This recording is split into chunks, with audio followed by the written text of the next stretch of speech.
আবু মাহজুরা রাদিয়াল্লাহু তাআলা আনহু মক্কার মুয়াজ্জিন, আগে ছিল মুশরিক, পরে হয়েছে মুমিন। উনি কিভাবে মুমিন হইলেন এই ঘটনাটা একটু আপনাদের শোনাতে চাই। তো আপনাদের তো সময় নাই হাতে, হ্যাঁ সময় আছে। অষ্টম হিজরিতে হুনাইনের যুদ্ধে রাসূল সাল্লাল্লাহু আলাইহি ওয়াসাল্লাম ফিরে আসতেছেন মদিনায়। পথিমধ্যে বেলাল রাদিয়াল্লাহু তাআলা আনহু আজান দিচ্ছেন। কি দিচ্ছেন? তো পাশে ছিল মুশরিকদের একটা পল্লী, কিছু মুশরিক তরুণ, কিছু অমুসলিম কিশোর, তারা আজানকে ব্যঙ্গ করতেছে। আমাদের বাংলায় মুখ ভেঙ্গানো বলে আর কি। বেলাল রাদিয়াল্লাহু তাআলা আনহু আজান দিচ্ছেন, ওই বাচ্চাগুলো মুশরিক, তো ওরা আজানকে ব্যঙ্গ করতেছে, বিকৃতি করে ওরাও আজান দিচ্ছে। উদ্দেশ্য হচ্ছে আজানকে নিয়ে ঠাট্টা করা। উদ্দেশ্য কি? ঠাট্টা করা। ব্যাপারটা মনে কষ্ট পাওয়ার মতো ব্যাপার না? কিন্তু বিশ্বনবী ওইখানে দেখেন কি খুঁজলেন। বিশ্বনবী খেয়াল করলেন অমুসলিম কিশোরদের মধ্য থেকে একটা কিশোরের গলাটা বড় দরাজ গলা, কণ্ঠটা বড় সুন্দর। খেয়াল করে দেখলেন যে কিছু কিশোর বেলালের আজানকে ব্যঙ্গ করে, বিকৃতি করে, কিন্তু একজনের কণ্ঠ দেখতে পাচ্ছেন না এত দূরে, কিন্তু কণ্ঠটা বড় সুন্দর, দরাজ গলা। বিশ্বনবী সাহাবীদেরকে বললেন, ধরো এগুলারে, ধরো। সবগুলারে ধরে বিশ্বনবীর সামনে আনা হলো। ওরা হাঁটু গেড়ে বসলো।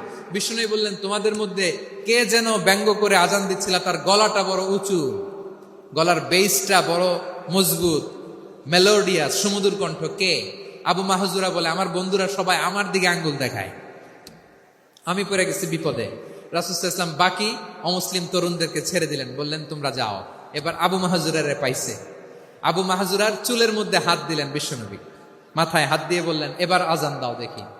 আবু মাহজুরা বলে, আমি তো আজান দিতে জানি না, কারণ আমি তো বেলালেরটা শুইনা দিছি, আমার তো মুখস্থ নাই, আমি তো আজান দিতে জানি না। বিশ্বনবী বললেন, জানো না? তাহলে আসো, আমি তোমারে শিখাই দেই। সুবহানাল্লাহ পড়ো। আবু মাহজুরা হাঁটু গেড়ে বসে, বিশ্বনবীর মুবারক হাত আবু মাহজুরার চুলের মধ্যে। বিশ্বনবী আজানের মুআল্লিম আবু মাহজুরাকে বলতেছে, ঠিক আছে তোমারে শিখাই দিচ্ছি, আমি যা যা বলবো আমার সাথে সাথে বলো, পারবা? আবু মাহজুরা বলে, পারবো। বিশ্বনবী আজান দিচ্ছেন, মাথায় হাত দিয়ে আল্লাহু আকবার, আল্লাহু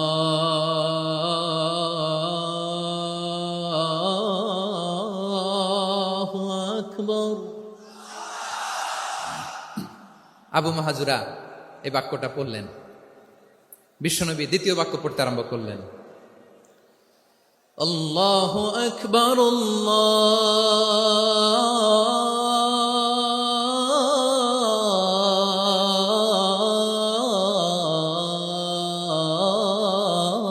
আল্লাহু আকবার।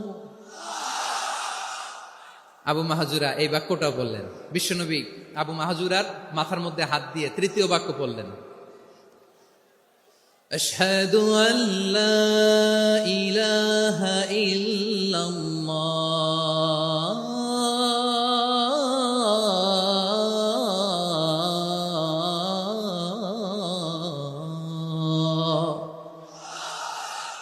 আবু মাহজুরা তৃতীয় বাক্য পড়লেন। বিশ্বনবী একটা বাক্য পরে আবু মাহজুরা পরে, বিশ্বনবী পরে আবু মাহজুরা পরে। আবু মাহজুরা কিন্তু অমুসলিম, মুশরিক। আবু মাহজুরা বলে, এক একটা বাক্য পড়ি আমার কলিজাটা গলে ঠান্ডা হয়ে যায়। এতদিন মোহাম্মদকে গালি দিতাম, এখন মোহাম্মদ আমার মাথায় যখন হাত রাখছে আমার সারা শরীর ঠান্ডা হয়ে গেছে। বিশ্বনবী আজান শিখাচ্ছেন, একটা একটা বাক্য পড়ে আবু মাহজুরা